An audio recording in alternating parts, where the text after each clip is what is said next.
Hello, student. Good morning.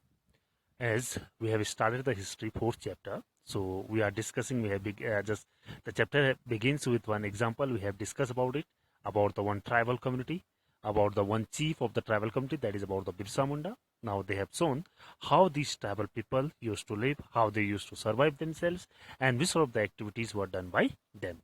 So here that has been given these tribal group, these tribals, mainly these tribes, they were indulged in the different kind of the activities. The first they have shown here, they were just jhum cultivators. Jhum cultivator means to say the shifting. They used to indulge in the shifting cultivation. Shift wise, they used to do the cultivation. What they have given, let's have a discussion. Some of them practice, some of the tribes, they practice, they indulge in the jhum cultivation, that is shifting cultivation. Mean to say they used to do the cultivation shift wise. This was done on a small patches of land, mostly in forest areas. They used to do this one mainly in the small patches of the land, small grounds of the land, mostly in the forest areas, because these people used to make their habitats in the forest areas, so they used to indulge and they used to do the shifting cultivation in the forest areas. Okay, then the cultivators cut the tree tops to allow sunlight to reach the ground. What they used to do, they cut the top of the trees for just allow the sunlight, whatever the sun rays are there, that can be just reached in the ground, and burn the vegetation on the land to clear it for cultivation. And whatever the vegetation that is found in the ground, so they used to cut it, and they used to then they used to burn it. And after burning it, whatever the remaining part that is known as ash, which is remain over there, by firing it, so which contains the potash, so they used to spread in the field, which fertilize the soil, which makes the more fertilized to the soil. They use the axe to cut the trees and the hoe to that stretch the soil in order to prepare it for cultivation. So they use the axe, that is tool, one kind of tool for cutting the trees. They use it, and they also use the plow for digging the field. And they used to prepare this particular soil for cultivation. They broadcast the seeds, that is scattered the seed on the field instead of plowing the land and sowing the seed. So what they used to, after this one they have given, they broadcast the seeds, that is scattered the seeds on the field instead of plowing the land and sowing the seeds. What they used to do, by after preparing the particular thing, so they used to just broadcast the seed over there, that is scatter the seeds on the field instead of plowing and the land and sowing the seeds. What they used to do, they used to spread the seeds over the field, as you might have seen in our locality as well. Might be the parents, and if you go through the belong from any farming areas where the farming is done, so you may see how the seeds are being grown by we people. Same like this, in the same method, they used to scatter, they used to go for sowing of the seeds in their field. Then once the crop was ready and harvested, they moved to another field. Once they have sown and the crop was ready, they used to harvest it. Then they moved to another field. Means they left this one land and they used to move for the another patches of land. A field that had been cultivated once was left fallow for several years. Once, if they have cultivated the particular land, if they have done the farming in the particular piece of land, so they left this one land fallow, means uncultivated. A field left uncultivated means they didn't cultivate in the same piece of land for several years, for many years. Okay, this is called shifting cultivation. Then they have shown here, shifting cultivators were found in the hilly and forested tracts of northeast and central India. They have shown that shifting cultivators, they were mainly found in the hilly, in the forest tracts of the northeast and central India. The lives of these tribal people depended on free movement within forests and on being able to use the land and forest for growing their crops. Here they have shown their lives. They used to survive, these tribal people. Mainly they depend totally on the free movement within the forest. Mean to say, means independently they used to means move in the forest areas, on being able to use the land of the forest areas, and as well as that they used to grow their crops in the forest areas.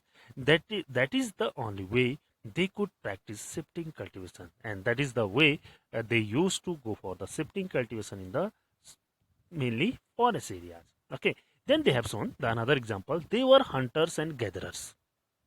They used to kill. What they have given here, see, in this one, hunters and gatherers. In many regions, Tribal groups lived by hunting animals and gathering forest produce.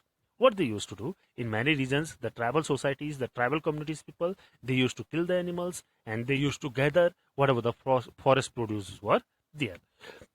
They saw forests as essential for survival.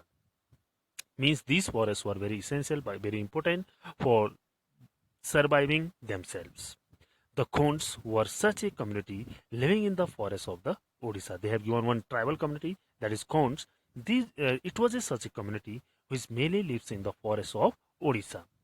They regularly went out to collective hunt and then divided the meat amongst themselves. What they used to do, they regularly went for collective hunts, mean to say, were together. They used to go for killing of the animals, and after this one, whatever they were killing the animals, after this one, they divided the meat, the flesh of the particular animal themselves. Okay, they ate fruits and roots collected from the forest and cooked food within the oil they extracted from the seeds of the sal and mahua. What they used to do, they also eat the fruit, okay, and the roots of the plants, and they collect these all the things from the forest areas, and they cooked their food. They used to prepare their food. They used to get the oil which they used to extract from the seed of the sal and mahua. These were the plants, sal and mahua. So here you can see sal, a tree, a flower that is eaten or used to make alcohol. These with these thing they used to prepare the oil and they used to cook their food in these seeds of the oil. They use many forest herbs and herbs for medicinal purposes. As you all know that there are many medicinal herbs which are mainly found in the forest areas. So the same thing they use for medicinal purposes. They use these shrubs and herbs, and they sold forest produce in the local markets, and they used to also sell these forest produce in the local markets. The local weavers and leather workers turned to the Khonds when they needed supplies of kusum and palas flowers to color their clothes and leather. What they have given here, the local weavers, whoever the local weavers who used to weave the clothes at the time, and what they did, they turned to the Khonds community. They means they just taken the help of the Khonds communities when they needed to supply of the kusum and plas. These are the two kind of the flowers which mainly use for coloring the clothes, mainly cloth and the leather. So these local weavers also just asked the Khond communities people to supply the proper supply of these two flowers. Okay, then here the map has been shown. You can check over it, many things, and many of the these communities they have shown here. Bhotia, if you take Gaddis, Bhil, that is Gujjars. You may see here Banjaras, Gonds. Okay, these all the communities they belong from the different places of our country. Okay, after this one, from where did the forest people get their supplies of rice and other grains? Here they have given whoever the forest people, mainly the tribals, from where they used to get the supply of the rice and other grains. At times, they exchange goods, getting what they needed in return for their valuable forest produce. Mean to say they exchange the goods. Mean to say at that time they didn't means there wasn't any the currency was in not in vogue, not in means in a proper way. So what used to happen? They exchange the goods with the people who were they needed in return of their valuable forest produce. Mean to say if someone is having rice, so they used to give the forest produce whatever that person is having the need, and they used to take these rice and other grains from that person. At other times, they bought goods with the small amount of earning they had, and they also used to buy the goods. They used to also purchase the goods whatever the small earning they were having. Some of them did odd jobs in the villages, carrying loads and building roads, while others labored in the fields of peasants and farmers. So these tribal people, they have also given here. They used to do some other works in the villages areas. They carry the loads, and as well as they build, means they indulge in the constructing of the roads. And while other laborers in the fields of peasants, they used to work in the farmers' field.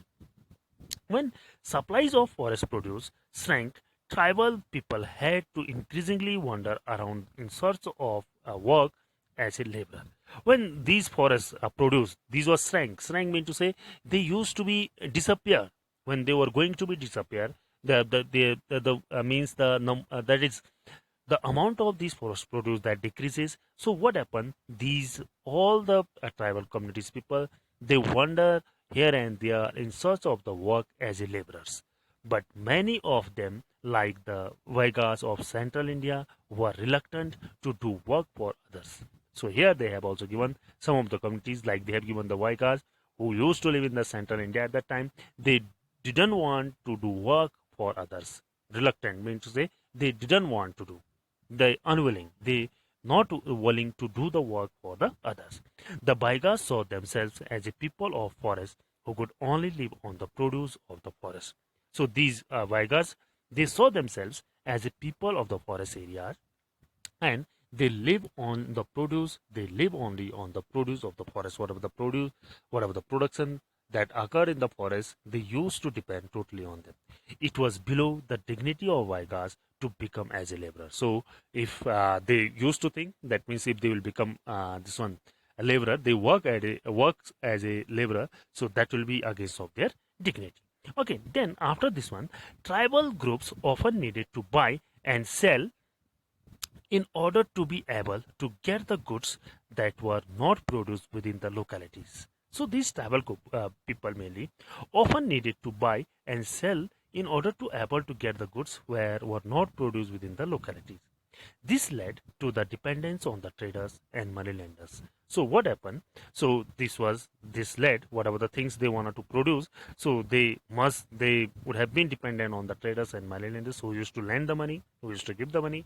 Traders came around with things for sale and sold the goods at high prices. So what used to happen? These traders used to lend the money, and whatever the things were produced by these traders. So after this one, they used to purchase and they sold these goods in a high prices. Moneylenders gave loans with which the tribal met their cash needs. And moneylenders, they used to give the loans to these tribal communities, and that whatever the cash was needed and adding to what they earned. But the interest charge on the loans was usually very high, and whatever the monies was being taken by these tribal communities people, so whatever the interest rate, it was very high. So for the tribals, market and commerce often mean debt and poverty. So for the tribals, market and commerce often it became for more debt for them, and they just involved in the poverty. They faced the problem of poverty. They became more poor. They therefore came to be see the moneylender and traders as evil outsiders and the cause of their misery. So that is why these tribal community people, they saw the moneylenders and the traders as the evil outsiders, as the dikus, as the outsiders, evil for them, and the cause of their misery, cause of their pathetic conditions, cause of their sorrowness. Okay, then the third point they have given about the tribals, some herded animals. Okay, who used to herd the animals and who used to move from rear the animals, and they used to move from one place to another place along with their animals. So we will have a discussion over this one thing in the next video. Okay.